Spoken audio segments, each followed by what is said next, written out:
ಸ್ನೇಹಿತರೆ, ನಾವಿಂದು ಉತ್ತರ ಪ್ರದೇಶದ ಪ್ರಯಾಗ್ರಾಜ್ನಲ್ಲಿ ನಡೀತಾ ಇರತಕ್ಕಂತಹ ಕುಂಭಮೇಳದ ಒಂದು ವಿಶೇಷ ಅನುಭವಗಳನ್ನ ಪಡೆದುಕೊಳ್ಳೋಣ. ಈಗ ನಾವು ಕಾಣ್ತಾ ಇರ್ತಕ್ಕಂಥದ್ದು ಕುಂಭಮೇಳದ ಸ್ಥಳಕ್ಕೆ ತೆರಳುವಂತ ಸಂದರ್ಭದಲ್ಲಿ ಬಂದಂತ ಯಾತ್ರಾರ್ಥಿಗಳಿಗಾಗಿ ನಿರ್ಮಿಸಿರ್ತಕ್ಕಂತಹ ವಸತಿ ಟೆಂಟ್ಗಳನ್ನ ಕಾಣಬಹುದಾಗಿದೆ. ಕೋಟ್ಯಾಂತರ ಜನರಿಗೆ ಇಲ್ಲಿ ವಸತಿ ಸೌಲಭ್ಯಗಳನ್ನ ಟೆಂಟ್ ಮೂಲಕ ಸರ್ಕಾರ ನಿರ್ಮಾಣ ಮಾಡಿರುವುದನ್ನು ಗಮನಿಸಬಹುದಾಗಿದೆ. ಪ್ರಯಾಗ್ರಾಜ್ಗೆ ಹಿಂದೆ ಪ್ರಯಾಗ ಅಂತ ಕರೀತಾ ಇದ್ದು. ಪ್ರಯಾಗ ಅಂದ್ರೆ ಸಂಸ್ಕೃತದಲ್ಲಿ ತ್ಯಾಗದ ಸ್ಥಳ ಅಂತ ಅರ್ಥವನ್ನ ನೀಡ್ತದೆ. ಈ ಒಂದು ಪ್ರಯಾಗ ಬ್ರಹ್ಮದೇವನು ತನ್ನ ಮೊದಲ ಯಜ್ಞವನ್ನ ಅರ್ಪಿಸಿದ ಸ್ಥಳ ಎಂಬ ಪ್ರಖ್ಯಾತಿಯನ್ನ ಪಡೆದುಕೊಂಡಿರ್ತಕ್ಕಂಥದ್ದನ್ನ ಕಾಣಬಹುದಾಗಿದೆ. ಸಮುದ್ರ ಮಂಥನದ ಸಮಯದಲ್ಲಿ ಅಮೃತದ ಬಿಂದು ಬಿದ್ದಂತಹ ಸ್ಥಳವೂ ಕೂಡ ಇದಾಗಿದೆ ಎಂದು ನಮ್ಮ ಪುರಾಣ ಹಿನ್ನೆಲೆಗಳು ತಿಳಿಸುವುದನ್ನ ಕೂಡ ಗಮನಿಸಬಹುದಾಗಿದೆ. ಈ ಪ್ರಯಾಗ್ರಾಜ್ನಲ್ಲಿ ತ್ರಿವೇಣಿ ಸಂಗಮವಾಗುತ್ತೆ. ಗಂಗಾ, ಯಮುನಾ ಮತ್ತು ಸರಸ್ವತಿ ನದಿಗಳು. ಗಂಗಾ ಮತ್ತು ಯಮುನಾ ನದಿಗಳು ಮೇಲ್ಭಾಗದಲ್ಲಿಯೇ ಸಂಧಿಸುವುದನ್ನು ನಾವಿಲ್ಲಿ ಕಣ್ಣಾರೆ ಕಾಣಬಹುದಾಗಿದೆ. ಆದರೆ ಸರಸ್ವತಿ ನದಿ ಇಂದು ಗುಪ್ತಗಾಮಿನಿಯಾಗಿದ್ದಾಳೆ. ಅವಳು ನಮಗೆ ಕಣ್ಣಿಗೆ ಕಾಣುವ ರೀತಿಯಲ್ಲಿ ಹರಿಯುವುದಿಲ್ಲ.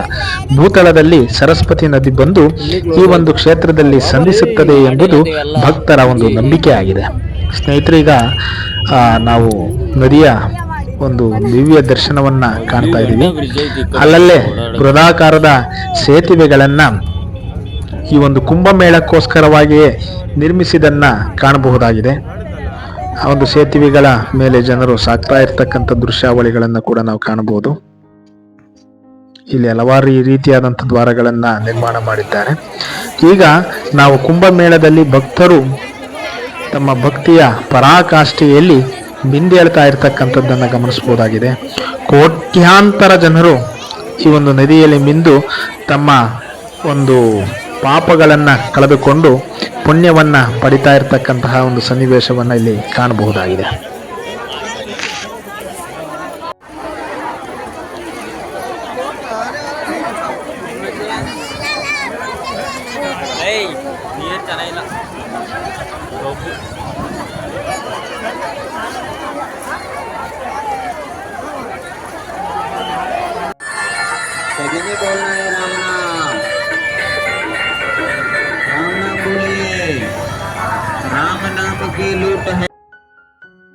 ಈಗ ನಾವು ಸಂಜೆಯ ವೇಳೆಯಲ್ಲಿ ಆ ಪ್ರಯಾಗ್ರಾಜ್ನ ಅನುಭವಗಳನ್ನ ಕಾಣಬಹುದಾಗಿದೆ. ದಿವ್ಯವಾದಂತಹ ದ್ವಾರಗಳನ್ನ ನಿರ್ಮಿಸಿದ್ದು, ಆ ದ್ವಾರಗಳಿಗೆ ವಿಶೇಷ ಹೆಸರುಗಳನ್ನ ಇಲ್ಲಿಟ್ಟಿರುವುದನ್ನ ಕಾಣಬಹುದಾಗಿದೆ. ಸಂಜೆಯ ವೇಳೆಯಲ್ಲಿ ನದಿಯ ತೀರವನ್ನ ಕಂಡಾಗ ಕೃತಕ ಬೆಳಕಿನ ಒಂದು ವೈಭವದಲ್ಲಿ ಸುಂದರವಾಗಿ ಈ ಸಂಗಮ ಕಾಣ್ತಾ ಇರತಕ್ಕಂಥದ್ದು ಗಮನಿಸಬಹುದಾಗಿದೆ. ಇಲ್ಲಿ ಕೃತಕವಾಗಿ ನಿರ್ಮಿಸಿರುವಂತಹ ಸೇತುವೆಗಳ ಮೇಲೆ ನಾವು ಚಲಿಸ್ತಕ್ಕಂಥದ್ದೇ ಒಂದು ವಿಶೇಷ ಅನುಭವಗಳನ್ನ ನೀಡುತ್ತದೆ. ಈ ದಾರಿ ಬ್ರಿಡ್ಜು ತಯಾರು ಮಾಡಿರೋದು.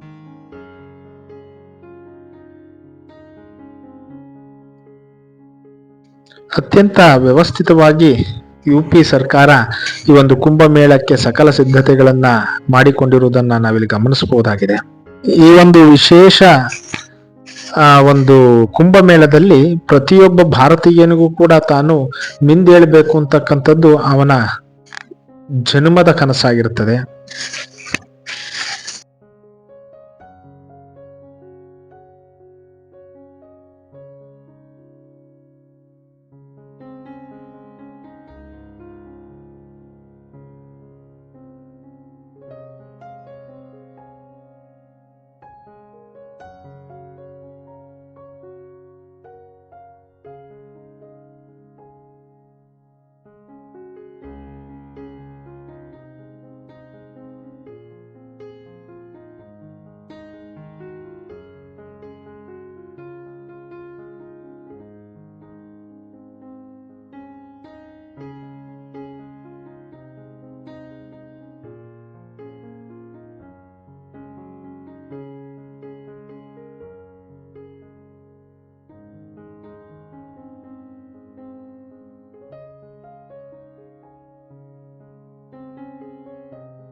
ಯೋಗಿ ಸರ್ಕಾರ ಕುಂಭಮೇಳಕ್ಕೆ ಆಗಮಿಸಿರುವಂತಹ ಸರ್ವ ಭಕ್ತರು ಕೂಡ ಸರ್ವ ರೀತಿಯಾದಂತಹ ವ್ಯವಸ್ಥೆಗಳನ್ನು ಇಲ್ಲಿ ಮಾಡಿರುವುದನ್ನು ಕಾಣಬಹುದಾಗಿದೆ. ಬಂದಂತ ಭಕ್ತರು ಉಳಿದುಕೊಳ್ಳಲು, ಮಲಗಲಿಕ್ಕೆ, ತಂಗಲಿಕ್ಕೆ ಸುವ್ಯವಸ್ಥಿತವಾದಂತಹ ಟೆಂಟ್ಗಳ ವ್ಯವಸ್ಥೆಯನ್ನು ಇಲ್ಲಿ ಮಾಡಿರುವುದನ್ನು ಕಾಣಬಹುದಾಗಿದೆ.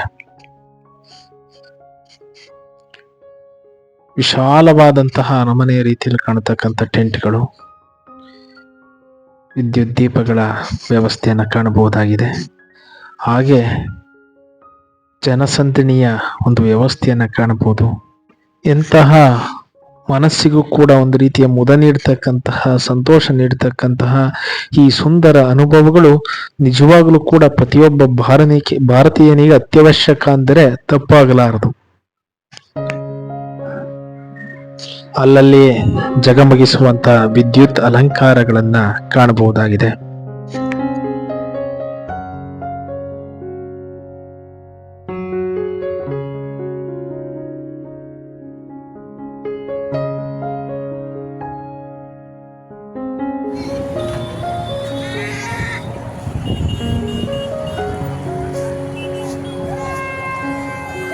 ನೋಡಿ, ಇವತ್ತು ಇಲ್ಲಿ ಮೋದಿ ಬಂದೋಗಿರೋದು ಇಲ್ಲಿ.